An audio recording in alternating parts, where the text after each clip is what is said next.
అధ్యాయం 26 క్రియాయోగశాస్త్రం.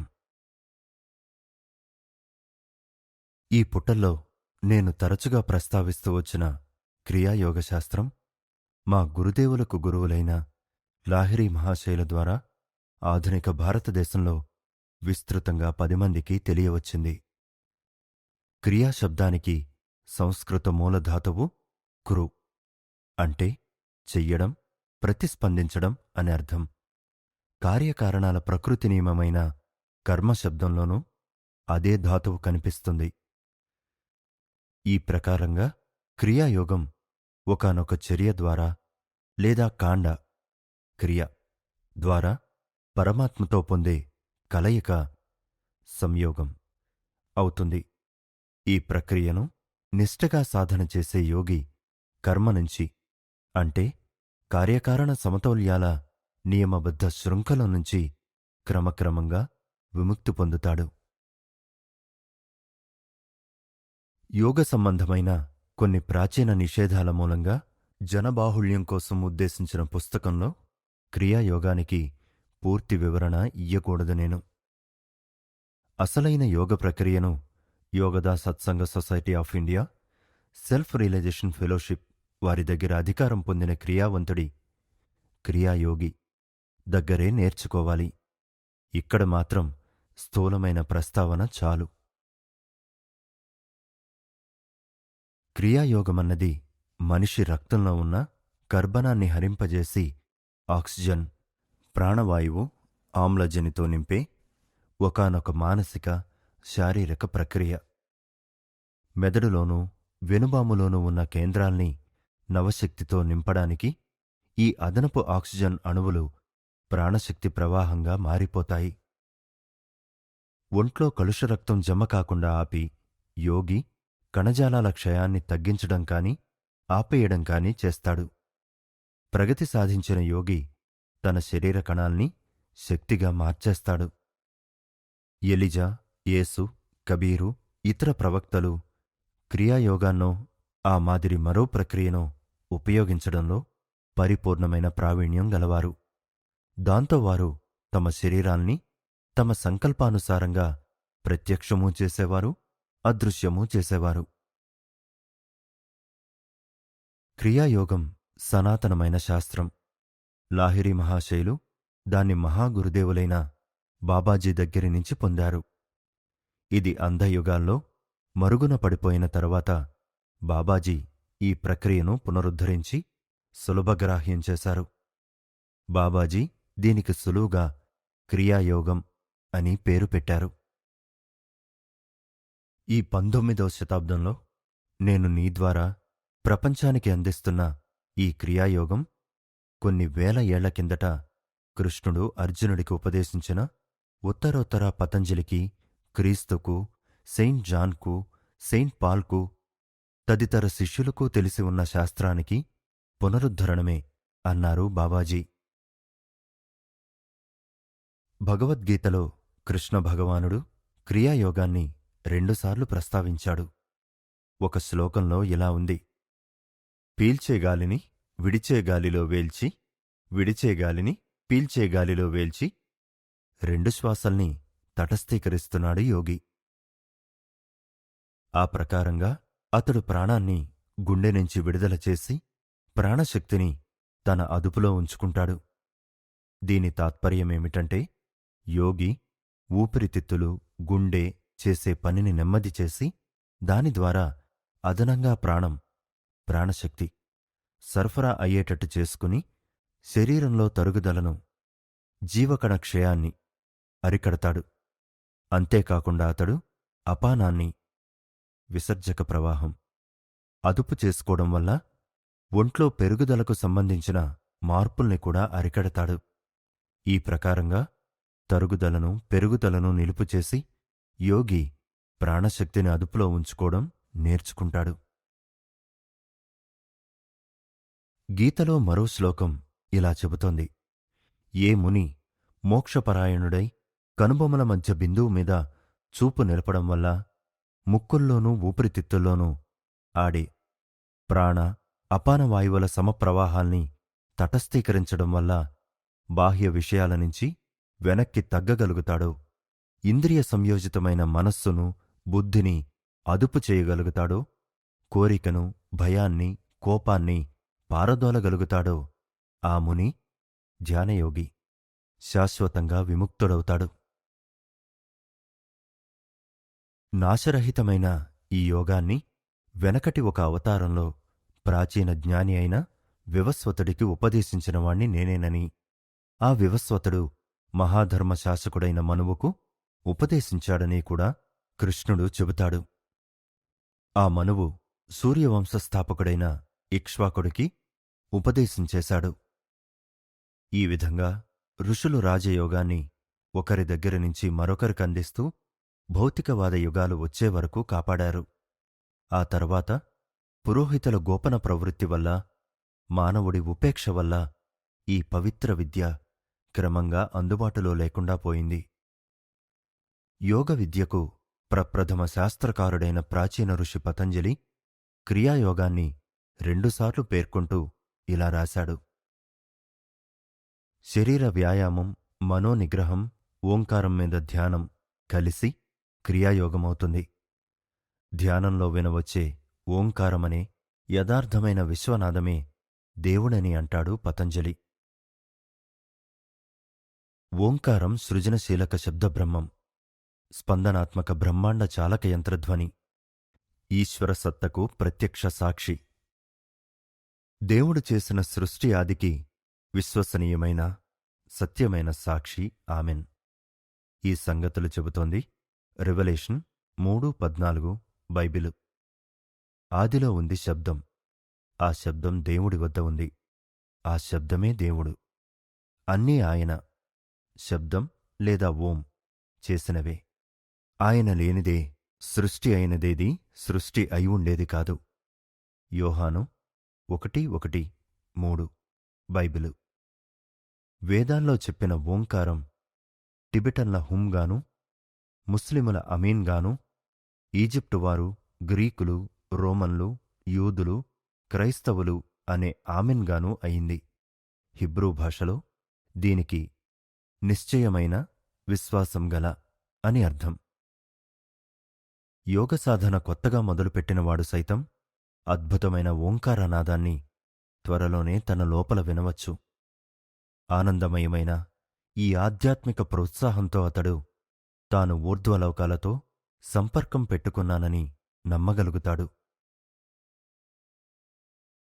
క్రియాయోగ ప్రక్రియ అంటే ప్రాణశక్తి నియంత్రణ గురించి పతంజలి రెండోసారి ఇలా ప్రస్తావించాడు: ఉచ్ఛ్వాస నిశ్వాసాల గతిని విచ్ఛేదించడం ద్వారా జరిగే ప్రాణాయామం వల్ల ముక్తి సాధించవచ్చు. సెయింట్ పాల్కు క్రియాయోగం లేదా ఆ మాదిరి మరో ప్రక్రియ తెలుసు. దాని ద్వారా ఆయన ప్రాణశక్తి ప్రవాహాల్ని ఇంద్రియాల్లోకి వదలడం కాని, ఆపడం కాని చేయగలుగుతుండేవాడు. అంచేతే ఆయన ఇలా అనగలిగాడు: క్రీస్తంటే మనకున్న పరమానందం మీద ఒట్టు వేసి చెబుతున్నాను, నేను రోజూ చనిపోతుంటాను. సెయింట్ పాల్ సాధారణంగా ఇంద్రియ జగత్తు వైపు సాగుతూ, తద్వారా సత్యమనే ఆభాస దానికి కల్పిస్తూ ఉండే. తన శారీరక ప్రాణశక్తిని ఒకానొక ప్రక్రియ ద్వారా అంతర్ముఖంగా కేంద్రీకరింపజేసి ప్రతిరోజూ కూటస్థ చైతన్యం, క్రీస్తు చైతన్యంలో మునిగి ఆనందిస్తూ యోగపరమైన నిజమైన తాదాత్మ్యాన్ని అనుభవిస్తూ ఉండేవాడు. ఆ ఆనందావస్థలో మాయాప్రపంచపు ఇంద్రియ భ్రాంతులకు సంబంధించినంతవరకు తాను చచ్చినవాడి కిందే జమాని లేదా వాటినుంచి విముక్తుణ్ణి అయ్యానని ఆయనకు స్పృహలో ఉండేది. దైవ సంసర్గపు ఆరంభస్థితుల్లో సవికల్ప సమాధి. భక్తుడి చైతన్యం విశ్వాత్మలో విలీనమవుతుంది. అతని ప్రాణశక్తిని శరీరంలోంచి లాగేసినట్టు అవుతుంది. అప్పుడా శరీరం చచ్చిపోయినట్టుగా, కదలిక లేకుండానూ బిర్రబిగిసి ఉన్నట్టు కనిపిస్తుంది. తాను చైతన్యం స్తంభించిన శారీరక స్థితిలో ఉన్నానన్న స్పృహ యోగికి పూర్తిగా ఉంటుంది. అయితే ఉన్నత స్థితులకు నిర్వికల్ప సమాధి.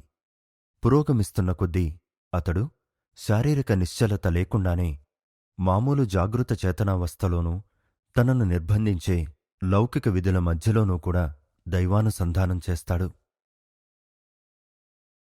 క్రియాయోగం మానవ పరిణామాన్ని త్వరితం చేయడానికి ఉపకరించే సాధనం అని తమ శిష్యులకు వివరించారు శ్రీ యుక్తేశ్వర్ గారు.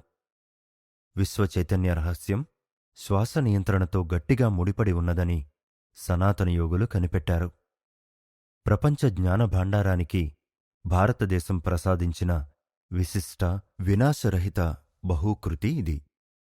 సాధారణంగా గుండె చేసే పని కొనసాగేటట్టు చేయడంలో నిమగ్నమై ఉండే ప్రాణశక్తి అంతకన్నా పెద్ద పనులు చేయడానికి స్వేచ్ఛ పొంది ఉండాలి. ఈ స్వేచ్ఛ పొందడానికి నిరంతరాయంగా సాగే శ్వాసను శాంతపరిచి నిలపగలిగే పద్ధతిని అనుసరించాలి. క్రియాయోగి తన ప్రాణశక్తిని వెనుబాములోని 6 కేంద్రాల్ని ఆజ్ఞ, విశుద్ధ, అనాహత, మణిపూర, స్వాదిష్ఠాన, మూలాధారాలనే షట్చక్రాల్ని చుట్టి కిందినుంచి పైకి, పైనుంచి కిందికి పరిభ్రమించేటట్టు మానసికంగా నిర్దేశిస్తాడు. ఈ 6 చక్రాలు విరాట్ పురుషుడికి సంకేతమైన రాశిచక్రంలోని 12 రాశులకు సమానం. మానవుడి సున్నితమైన వెనుబాము చుట్టూ అరనిమిషం సేపు పరిభ్రమించే శక్తి అతని పరిణామంలో సూక్ష్మ ప్రగతిని సాధ్యం చేస్తుంది. ఒక్క క్రియకు పట్టే ఆ అరనిమిషం కాలం 1 సంవత్సరంలో జరిగే ప్రకృతి సహజమైన ఆధ్యాత్మిక వికాసానికి సమానం.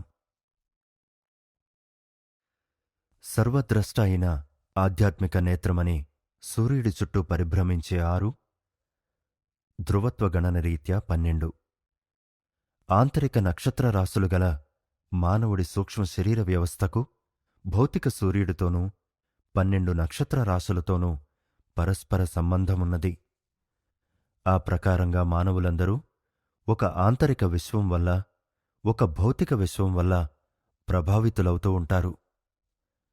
మానవుడి లౌకిక, పారలౌకిక పరిసరం 12 సంవత్సరాల ఆవృత్తుల్లో అతని సహజ మార్గంలో ముందుకు నెట్టుతుందని సనాతన ఋషులు కనిపెట్టారు. మానవుడు తన మెదడు పరిపూర్ణ వికాసం పొందేటట్టు చేయడానికి, విశ్వచైతన్యాన్ని పొందడానికి 10 లక్షల సంవత్సరాల సహజ, వ్యాధిరహిత పరిణామం అవసరమని పవిత్ర గ్రంథాలు నొక్కి చెబుతాయి. 8.5 గంటల కాలం సాధన చేసిన 1000 క్రియలు యోగికి ప్రకృతి సహజమైన పరిణామంలో 1000 సంవత్సరాల్లో వచ్చే ఫలితాన్ని ఒక్క రోజులో కలిగిస్తాయి. 3,65,000 సంవత్సరాల పరిణామం ఒక్క ఏడాదిలో వస్తుంది. ఈ ప్రకారంగా 10 లక్షల సంవత్సరాల్లో ప్రకృతి తీసుకువచ్చే ఫలితాన్నే క్రియాయోగి ప్రతిభావంతమైన స్వయంకృషితో 3 ఏళ్లలో సాధించగలడు. అయితే గాఢంగా వికాసం సాధించిన యోగులు మాత్రమే క్రియాయోగమనే అడ్డదారి తొక్కగలరు. అటువంటి యోగులు ఒక గురువు మార్గదర్శకత్వంలో గాఢ సాధన వల్ల జనించే శక్తికి తట్టుకోడానికి తమ శరీరాన్ని, మెదడును జాగ్రత్తగా సిద్ధం చేసుకుంటారు.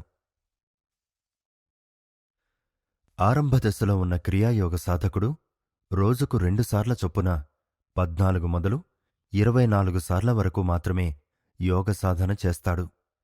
కొందరు యోగులు 6 ఏళ్లలో కాని, 12 ఏళ్లలో కాని, 24 ఏళ్లలో కాని, 48 ఏళ్లలో కాని విముక్తి సాధిస్తారు. ఒకవేళ ఏ యోగి అయినా సంపూర్ణ సాక్షాత్కారం సాధించకముందే చనిపోయినట్టయితే వెనకటి క్రియాసాధన బాపతు సత్కర్మను తన వెంట తీసుకుపోతాడు. కొత్త జన్మలో అతడు స్వాభావికంగానే అంతిమ లక్ష్యం వైపు ఆకృష్టుడవుతాడు. సగటు మనిషి శరీరం 50 వాట్ల కరెంటు బల్బు లాంటిది. ఆ శరీరం అత్యధిక క్రియాసాధన వల్ల ఉత్పన్నమయ్యే 1,00,000 కోట్ల వాట్ల శక్తిని ఇముడ్చుకోలేదు.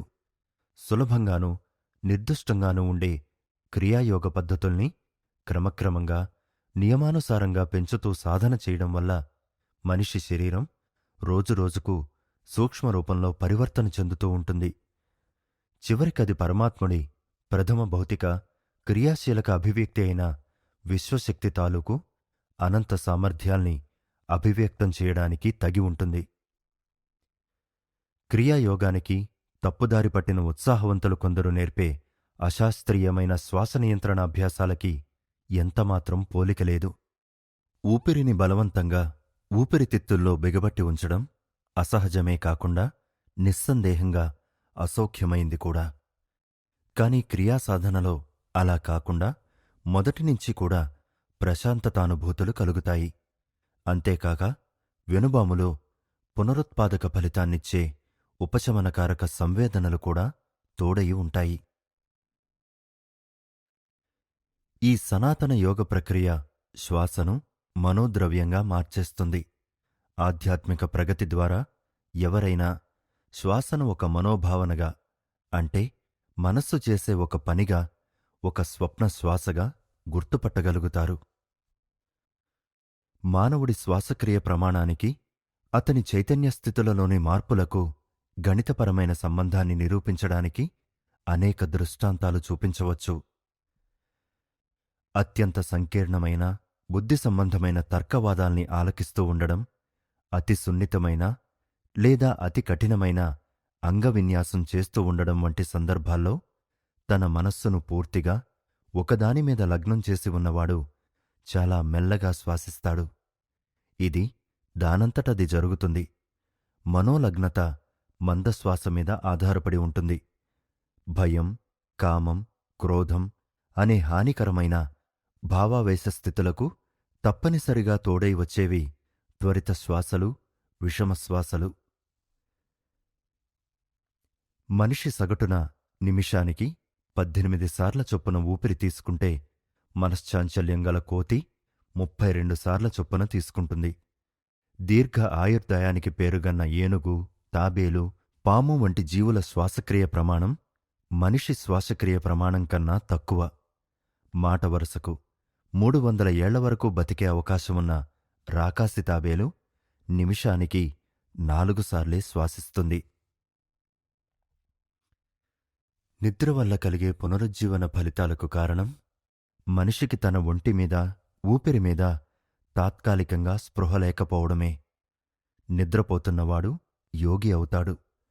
ప్రతి రాత్రి అతను శారీరక స్పృహ నుంచి తనను తాను విడుదల చేసుకుని తన ప్రాణశక్తిని ప్రధానమైన మెదడు భాగంలోనూ, వెనుబాము కేంద్రాలనే 6 ఉపశక్తి జనకస్థాన సబ్డైనమో లలోనూ ఉన్న ఉపశమనకారక ప్రవాహాల్లో లీనం చేస్తూ అనుకోకుండానే యోగక్రియ చేస్తూ ఉంటాడు.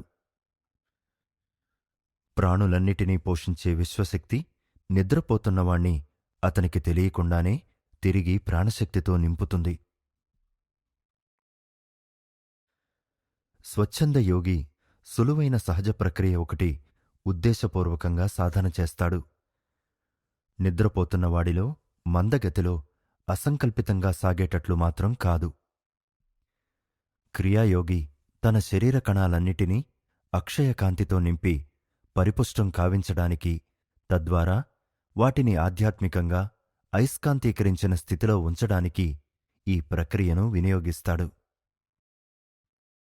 శాస్త్రీయంగా శ్వాసక్రియ అనవసరమయ్యేటట్టు చేస్తాడు. అంతేకాకుండా తన సాధన సమయాల్లో నిద్ర, అపస్మారం లేదా చావు వంటి వ్యతిరేక స్థితుల్లోకి పోకుండా ఉంటాడు. మాయకు లోబడి, అంటే ప్రాకృతిక నియమానికి లోబడి ఉన్న మనుషుల్లో ప్రాణశక్తి ప్రవహించేది బాహ్య ప్రపంచం వైపు.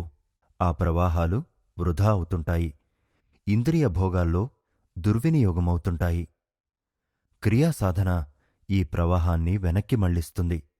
ప్రాణశక్తిని మానసికంగా అంతర్జగత్తుకు నడిపించి అది వెనుబాములోని సూక్ష్మశక్తులతో తిరిగి ఐక్యమయ్యేటట్టు చెయ్యడం జరుగుతుంది. ఈ విధంగా ప్రాణశక్తిని పునఃపూరణం చెయ్యడం వల్ల యోగి శరీరంలోనూ మెదడులోనూ ఉన్న కణాలు ఆధ్యాత్మిక అమృతంతో పునర్నవం చెందుతాయి. సరైన ఆహారం, సూర్యకాంతి, సమంజసమైన ఆలోచనల ద్వారా ప్రకృతిని, దాని దివ్య ప్రణాళికను అనుసరించి నడుచుకునే మానవులు 10 లక్షల సంవత్సరాల్లో ఆత్మసాక్షాత్కారం పొందుతారు. మెదడు స్వరూపంలో కనీసం స్వల్పమైన మెరుగుదల తీసుకురావాలన్నా కూడా 12 సంవత్సరాల ఆరోగ్యవంతమైన మామూలు జీవనం అవసరం. మెదడనే ఇంటిని విశ్వ చైతన్యావతరణకు సరిపడేటట్లుగా పరిశుభ్రం చెయ్యాలంటే 10 లక్షల సంవత్సరాలు పడుతుంది. అయితే క్రియాయోగి ఒక ఆధ్యాత్మిక శాస్త్రాన్ని అనుసరించి అతి దీర్ఘకాలం ప్రకృతి నియమాల్ని జాగ్రత్తగా అనుసరించవలసిన అవసరం తనకు లేకుండా చేసుకుంటాడు. ఆత్మను శరీరానికి బంధించే ఊపిరితాడు చిక్కుముడి విప్పుతూ క్రియాయోగం ఆయుర్దాయం పెంచడానికి, చైతన్యాన్ని అనంతం వరకు విస్తరింపజేయడానికి ఉపకరిస్తుంది. ఈ యోగ ప్రక్రియ మనస్సుకు, భౌతిక బంధాల్లో చిక్కుబడ్డ ఇంద్రియాలకు మధ్య సాగే పెనుగులాటలోంచి బయటపడేటట్టు చేసి భక్తుడు తన శాశ్వత రాజ్య వారసత్వాధికారాన్ని తిరిగి పొందేటట్టుగా స్వేచ్ఛ ప్రసాదిస్తుంది. అప్పుడు అతను తన అసలు స్వరూపం శరీరకోశ బంధానికి కాని, ఊపిరికి కాని, అంటే గాలికి, ప్రకృతి భౌతిక నిర్బంధాలకు మర్త్యమానవుడు బానిస అయి ఉండడానికి చిహ్నమైన శ్వాసకు కాని కట్టుబడి ఉన్నది కాదని తెలుసుకుంటాడు. తన శరీరం మీద, మనస్సు మీద తానే ఆధిపత్యం వహించినవాడై క్రియాయోగి చివరికి చివరి శత్రువు అయిన మృత్యువు మీద విజయం సాధిస్తాడు. మనుషుల్ని కబళించే మృత్యువును కబళించు నువ్వు.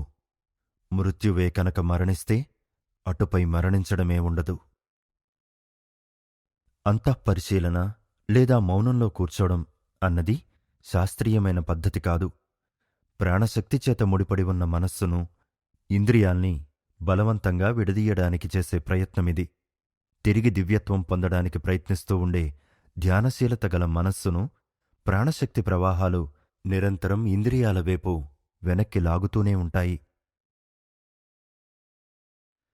ప్రాణశక్తి ద్వారా మనస్సును నేరుగా అదుపులోకి తెచ్చుకునే క్రియాయోగం అన్నిటికన్నా సులువైనది, ఫలవంతమైనదీను.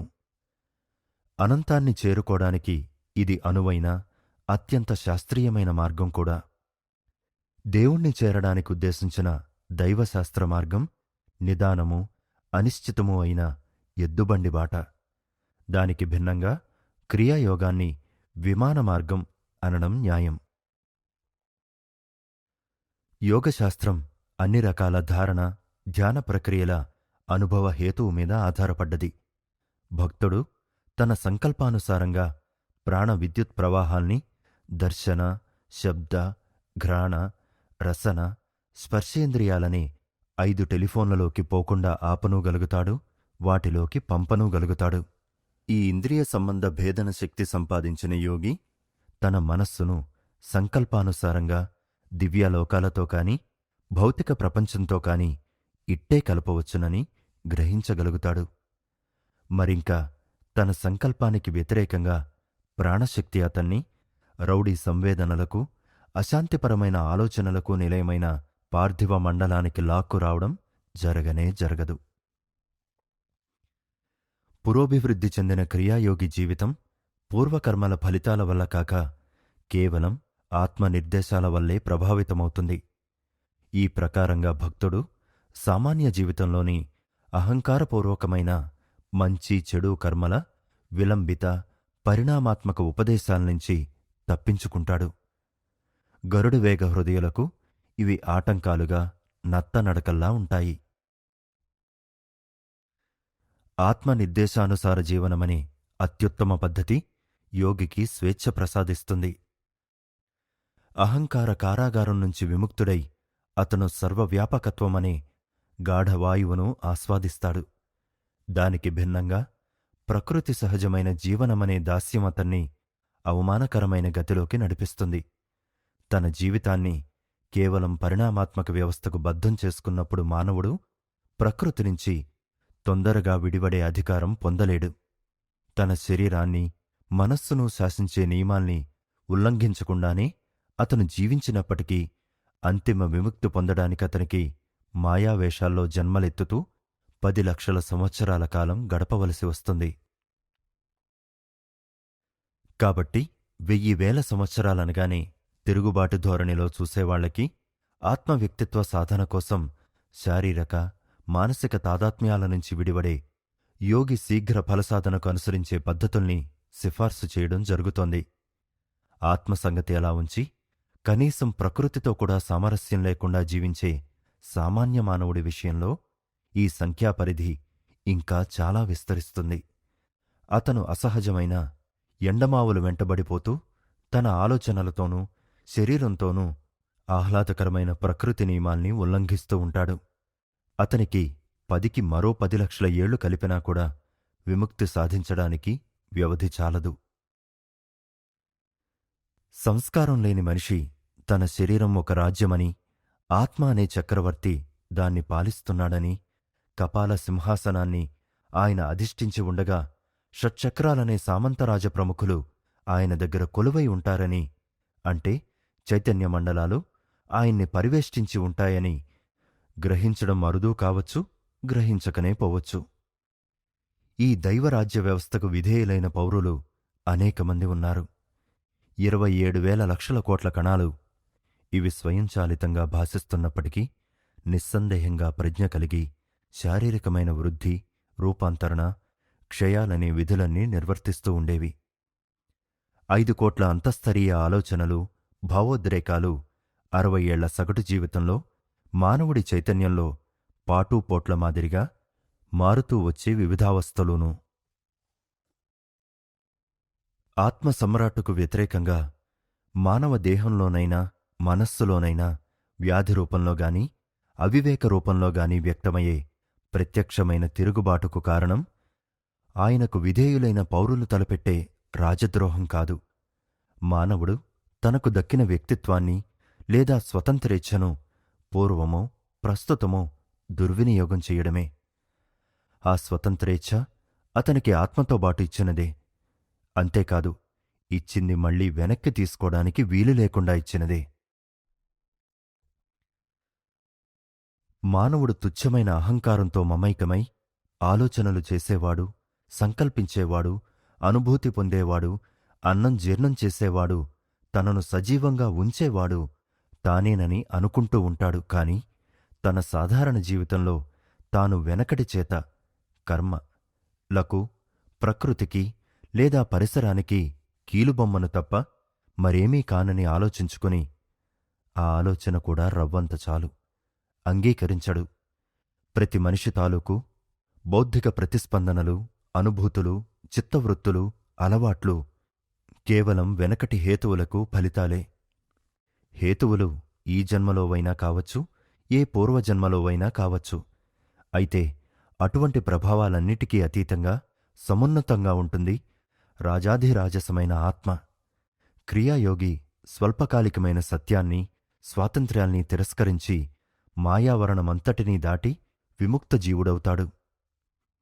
మానవుడు జీవించే ఆత్మే కాని నశించే శరీరం కాదని ప్రపంచంలోని పవిత్ర గ్రంథాలన్నీ ఉద్ఘోషిస్తాయి. ఈ పవిత్ర గ్రంథాలు చెప్పే ఉద్ఘోషను నిరూపించడానికి అతనికి క్రియాయోగంలో ఒక పద్ధతి దొరుకుతుంది. బాహ్య కర్మకాండ అజ్ఞానాన్ని నాశనం చెయ్యలేదు. ఎంచేతంటే అవి రెండూ పరస్పర విరుద్ధమైనవి కావు అన్నారు ఆచార్య శంకరులు శ్లోకశతకంలో. అనుభవం ద్వారా కలిగిన జ్ఞానం ఒక్కటే అజ్ఞానాన్ని నాశనం చేస్తుంది. ఆత్మ విచారం వల్ల తప్ప మరే సాధనం ద్వారానూ జ్ఞానం ఉదయించదు. నేనెవర్ని? ఈ జగత్తు ఎలా పుట్టింది? దీనికి కర్త ఎవరు? దీనికి భౌతిక హేతువు ఏమిటి? అంటూ ఈ మాదిరిగానే విచారణ సాగాలి. ఈ ప్రశ్నలకు బుద్ధి సమాధానం చెప్పలేదు. అంచేతనే ఋషులు ఆధ్యాత్మిక విచార ప్రక్రియగా యోగాన్ని రూపొందించారు.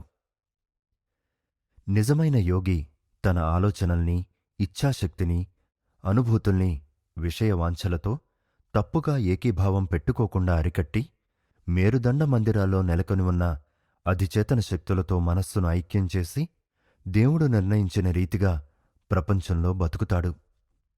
ప్రారబ్ధ ప్రభావోద్రేకాల వల్ల కాని, మానవ అవివేకమూలకమైన నూతన ప్రేరణల వల్ల కాని ప్రేరితుడు కాడతడు. సర్వోత్తమ ఆకాంక్షను సఫలీకృతం కావించుకుని అతడు అక్షయానందమయుడైన పరమాత్మ చరమాశ్రయంలో సుక్షేమంగా ఉంటాడు. యోగ విద్యకున్న అమోఘ క్రమానుగత సాఫల్యశక్తి గురించి ప్రస్తావిస్తూ కృష్ణుడు దాన్ని శాస్త్రోక్తంగా సాధన చేసిన యోగిని ఈ విధంగా ప్రశంసిస్తాడు. శారీరక క్రమశిక్షణ సాధన చేసే తపస్సుల కన్నా గొప్పవాడు యోగి. జ్ఞాన మార్గాన్ని కాని కర్మ మార్గాన్ని కాని అనుసరించేవాళ్లకన్నా కూడా గొప్పవాడు. కాబట్టి ఓ శిష్యా, అర్జునా, నువ్వు యోగివవు. భగవద్గీతలో పదే పదే ప్రశంసిస్తూ వచ్చిన నిజమైన అగ్నికార్యం క్రియాయోగమే. యోగి మానవ సంబంధమైన తన అభిలాషల్ని అసదృశుడైన దేవుడికి అర్పిస్తూ అద్వైత హోమాగ్నిలో హవనం చేస్తాడు. భూత వర్తమాన వాంఛలన్నీ దివ్య ప్రేమాగ్నిలో హుతమయ్యే నిజమైన యోగ సంబంధమైన అగ్నికార్యం ఇదే. ఆ పరమాగ్ని జ్వాల మానవోన్మాద హవిస్సునంతనీ అందుకుంటుంది. కల్మషక్షాళనం జరిగి మానవుడు పరిశుద్ధుడవుతాడు. ఆలంకారికంగా చెప్పాలంటే ఎముకలు కోరిక కండనుంచి విడివడి కర్మ అనే అస్థిపంజరం సూక్ష్మ క్రిమినాశకుడైన జ్ఞానసూర్యుడి కిరణాలతో క్షాళితమయ్యి మానవుడి ముందు దేవుడి ముందు కూడా నిరపరాధి అయి మనిషి చివరికి పరిశుద్ధుడవుతాడు.